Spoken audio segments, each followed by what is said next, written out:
This is a front and back post stitch. I've started with 2 rows of single crochet to give me a base to work on, and I've changed colors so the stitch will show up more clearly. Since I'm starting with a double crochet, I've done my 3 chains at the end, and now I'm going to start with the yarn over, and instead of going through the top 2 loops, which you normally would, and this is a front stitch, so I'm going from the front to the back and the back to the front, and I'm wrapping around the post, not the top 2 stitches. I'm doing a yarn over, pulling it through. Now I have 3 loops on the hook, so I'm ready to do my regular double crochet. Yarn over, pull through 2, yarn over, pull through 2. I'm going to do that again. Yarn over, I'm wrapping around the post, so I'm going from the front to the back, back to the front. I've got my post on this hook, yarn over, pull it through, and finish off my normal double crochet. And we'll do one more, going from the front and then from the back to the front, yarn over, double crochet. And I'm going to finish off this row.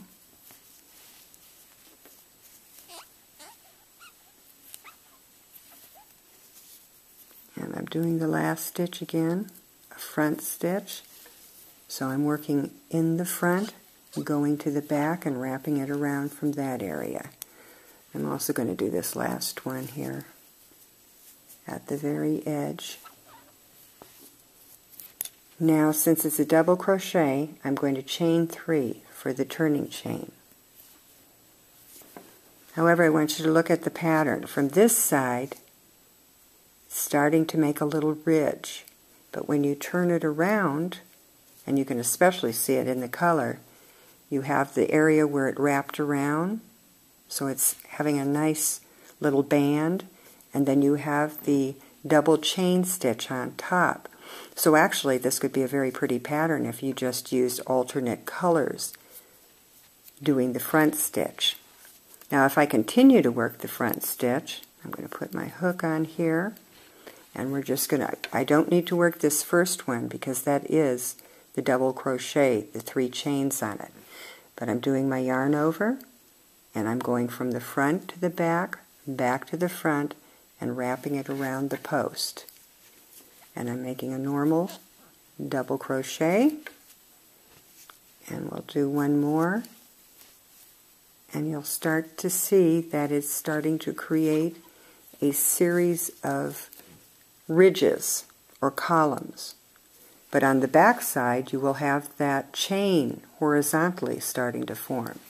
So if I kept working with the front stitch only, I would have a small group of the ridge, and then when you turned it over you would have the chain, small group of the ridges, so it would definitely create a certain pattern. Now I'm going to remove this and do the back post stitch, which of course is just the alternate.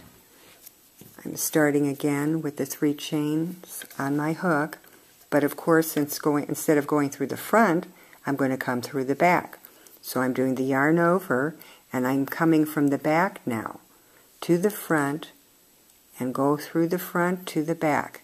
And this time I'll have the hook, the post at the back, but it's still on my hook. So when I pull the yarn over, proceed with my normal double crochet. Now I'm going to do one more, come through the back, wrap it around your hook, so you have the hook and the post on the back of it.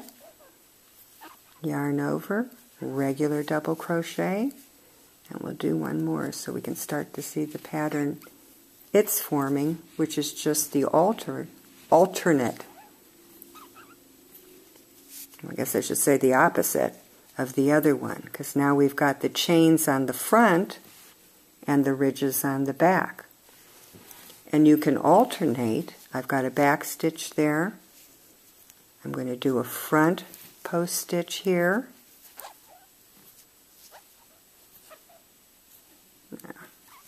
And I'm going to do another back post stitch coming from the back. And you'll start to see it will be the same pattern on each side, because on one side you'll have the posts from the side you're working on and the posts on the back side. And where there isn't a post, there's a chain. So you can start to create patterns that way by doing the post stitch, back stitch, maybe several post stitches and several back stitches, and you'll be creating a very nice pattern. If you would like any free patterns to use this stitch and other stitches with, go to simpleandsensational.com. That's free patterns at simpleandsensational.com.